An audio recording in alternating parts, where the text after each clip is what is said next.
Hi there, my name is Kimberly Becker and I am the new curator here at the Chocolate Church Art Center Gallery in Bath, Maine. And we are doing a second Saturday salon series, so we'll be here every second Saturday of the month for new exhibitions. But right now, because of COVID, we're doing it on film. To begin with though, I'd like to talk about our new retail space. So in this area of the gallery, the front third of our gallery, we've segmented it off so that we can have regional artists selling more affordable work. So we have photographs and paintings and some stained glass work, some fiber art available, and lots of Chocolate Church swag. So if you'd like to come down and get a sweatshirt or a mug, we have that too. But for the moment, I'm going to go ahead and introduce you to a couple of the artists that we have exhibiting right now from the Bowdoinham Artists Guild. And we have one of the artists here with us today. It's Lynn Sternfels. And she is the artist who is responsible for this amazing work. She does these silk scarves and the jewelry that you see on the stands here. Just tell me a little bit about it. Sure. I'll talk mostly about the scarves because I don't really do a lot of jewelry anymore. I had to phase it out because of hand injury. But the scarves, one of the reasons I fell in love with this whole process is because I have a huge garden, and the idea of being able to just be in my garden and using the plants was so appealing to me. So there's a process called eco-printing and one called botanical printing, and the really only the difference is botanical printing, you're using a natural dye. Eco-printing, you're just printing the leaves on the raw white silk. Which is how you get this amazing, the patterns are the exact leaf. Yes, this is actually printing, so you get a pretty detailed print, which I just love the look of that. It's amazing. So in terms of time, there's a lot of prep time in terms of gathering. Prep time can even include planting some of the plants that I'm going to use. I've added some plants to my garden because I know they print. Right. A lot of plants won't print, so it's doing tons and tons of test prints to just do lots of leaves, labeling which work, which don't work. Some work with some dyes, some don't work with some dyes. Wow. It's a real, there's no formula that I could say, oh, just go out and pick these leaves and do that. It's going to be different. It also different times of the year. Things print differently in the spring as they do in the fall. So there's a lot of variations to it, which is frustrating, but it's also magical. That's why I like it so much, because you're always kind of discovering.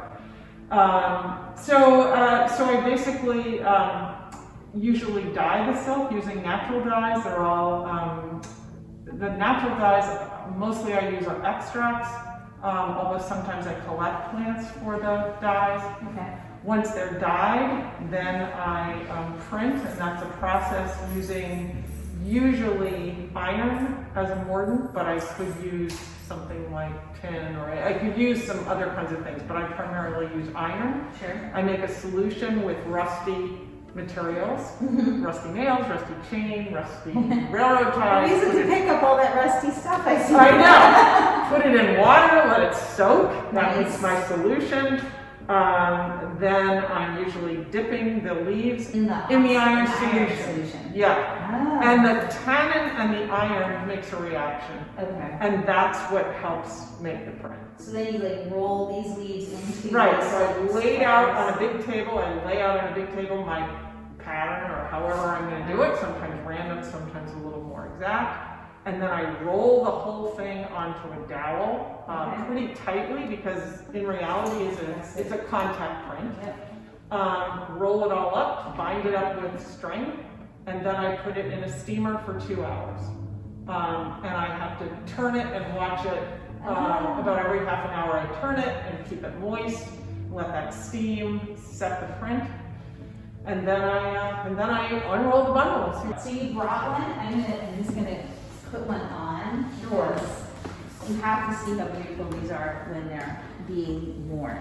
That's the magic in these. It's amazing. They're really beautiful. And the other thing that I like is silk. People think of silk as being so fragile or delicate, and it is in some ways, but it's also a very versatile, strong, really strong fiber. It can keep you warm, it can cool you off. It's just a fun fiber to work with. And it takes the dye so well. It's really beautiful. They're so rich. Sucks it up. Yeah. Well, that's amazing. Thank you for describing it to me. All right. Thank you for having me. Okay, so we also are lucky to have Lynn Sternfels here with us, another one of the Bowdoinham Guild artists. He is responsible for the amazing pieces that are all carved from wood that are over in the gallery. Thank you for coming. Thank you for having us. So I wanted to ask you to show us where you start with these pieces. They end up in these glorious, like, these shapes and sizes, but I think you told me that a lot of it, they sort of tell you where they want to go, how they want to be created. So can you tell me about it? Sure. I don't really think that I create anything. I think I release what is inside the piece of wood. That's great. So I start with, a chunk of wood and it's covered with bark, and I really, I'm looking usually for pieces that have some kind of a swelling or an unusual shape to the wood from the outside, but I have to remove the bark and start to explore, because there could be insects living, maggots making a living underneath the bark. Water can get in, the wood could be rotting, and so the path that the wood has taken, the tree has taken in growing, and then sometimes the rot and the insects are working against that, and the tree's trying to heal itself, and that leads to amazing forms. And the process of rotting, the fungus that starts the decomposition creates dyes that permeate the wood and highlight the grain. When I took the birch bark off, this is a piece of white birch, the birch bark just basically came off, leaving this shape. Really? That is exactly what was underneath the bark.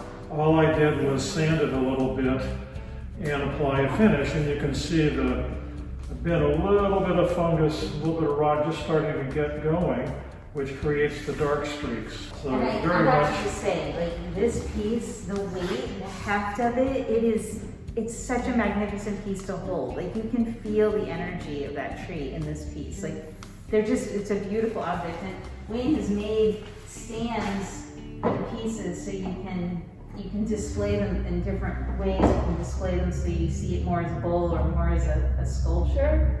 But they're just wonderful pieces. Well, thank you. Thank you.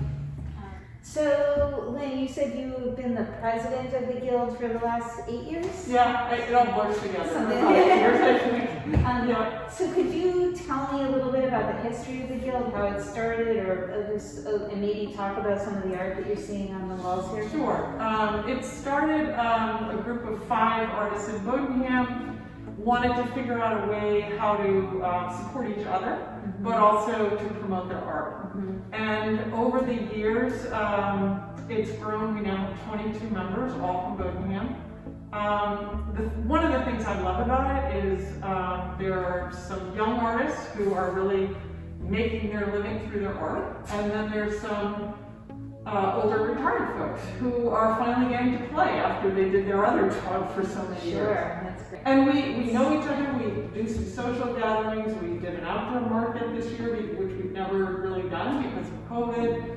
But when I look around, the frames over there, the all natural wood frames, are our newest member, Perkins, who young, full of energy, kind of does that in his spare time.